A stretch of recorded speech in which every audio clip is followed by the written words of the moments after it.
What's up? Once again, it's your man, Chazz Ellis, answering the questions that you asked me. Make sure you go to the ChazzEllisProject.com if you want to get a consultation, ask a quick question, or if you just want to make a donation to help us keep going.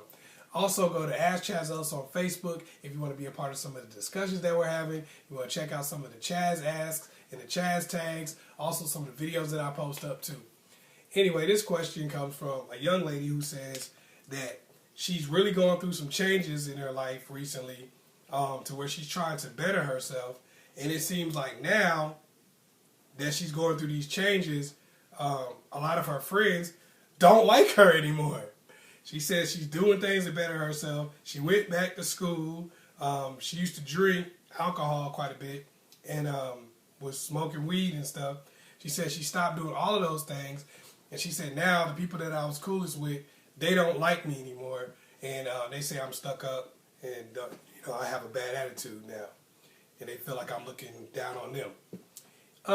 That's kind of how it is, man.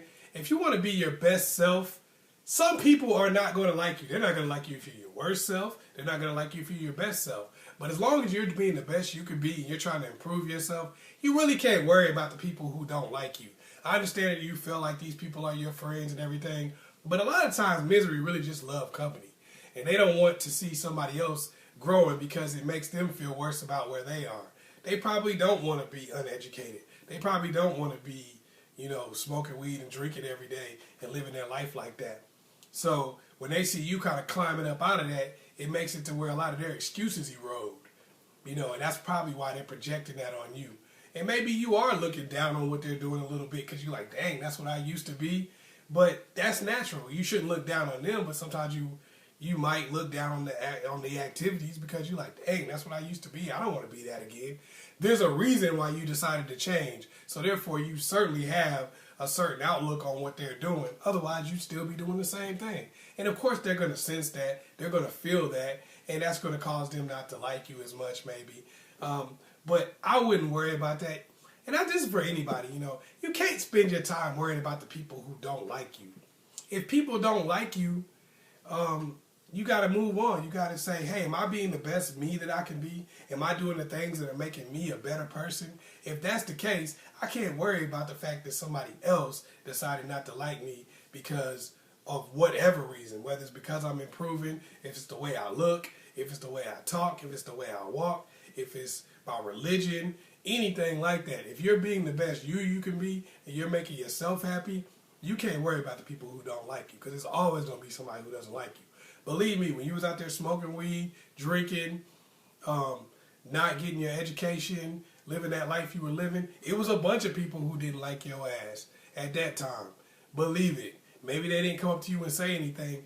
Maybe they weren't people that you hung around on a regular basis, but it was people that didn't like you. So the same way you kept doing that negative stuff because, even in spite of the fact that people didn't like you, keep doing positive stuff. And eventually you'll start attracting people to you that do like you for that are a part of that and that want to be like that. And some of your friends may even come along with you when they realize that they're not going to be able to bring you back down in the gutter. And if they don't, well, I always say, middle finger, index finger, follow, bro. I don't care. If you don't want to be my friend because I'm better than myself, I won't miss you. And I'm sure you won't miss them. When you get your degree, when you get your life going the way you want it to, you're not going to miss people who you only knew when you were doing bad. So if they don't want to pull themselves up, don't let them pull you down. Hopefully I was able to help you out. Once again, it's your man, Chazz Ellis. Make sure you like and subscribe. Also go to the Chazz Ellis Project if you do want that consultation, you do want the quick question, or if you just want to make a donation. Also go to AskChazzEllis on Facebook. Check me out there if you want to be a part of some of the discussions that we're having and things of that nature. Also, make sure you share this video with somebody who you know needs it. Peace.